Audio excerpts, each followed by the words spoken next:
Mouhamadul Mountakha Mbacké agsi na fii ci njaareem ci jamonoy fukki waxtu ak ñaar ci bëccëg gi yu tegal fanweeri simili ànd ak délégation bu am solo bi mu ñëwee nag mbokki taalibe yi féete fii ci njaareem teeru nan ko tatagal ko Hizbut Tarqiyyah itam teeru nan ko ci am njàngum xasida Serigne Youssou Diop di jëwriñu Hizbut Tarqiyyah dikkaat na ak ñun ci fan yu am solo yi nga xam ne ni Serigne bi dina ko am fii ci njaareem. ñëw gii nag day pas-pas bu sore ci digganteem ak boromam moom moo ko xam waaye ku ne xam na ne boo ñëwee njaareem rek sa xel du nekk rek ci tamxarit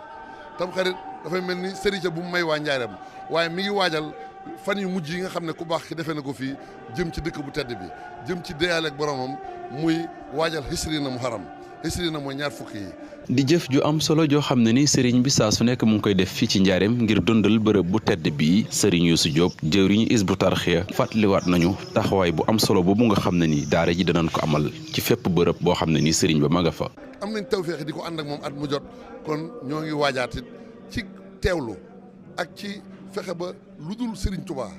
ñu bañ caa yëngu di ci jëm bañ a jàdd ndeyjoor bañ a jàmm càmmoñ wutali ngërëmal Serigne Touba xam ne moom ni mu bàyyee léppam wutali boromam ñun bu ñu bàyyee suñu lépp wutali ko fa mu jëm dinañu fa yóbbu. ci fàttali rek di jëf joo xam ne ni at mu jot weeru Muharram teroo ci la ko Serigne Mountakha Mbacké di def fii ci njaareem ci kër gu mag bis yu tedd yooyu nag mu daal di koy door ci dibéer ji war a dem ba alxemes ngir waajal bisub ñaar fukki fan ci weeru Muharram di bis bi nga xam ne ni ci la Cheikhul Khadim tànnoon ngir dëkkaale ak borom dirub bés yi nga xam ne Serigne bi dina ko amal fii.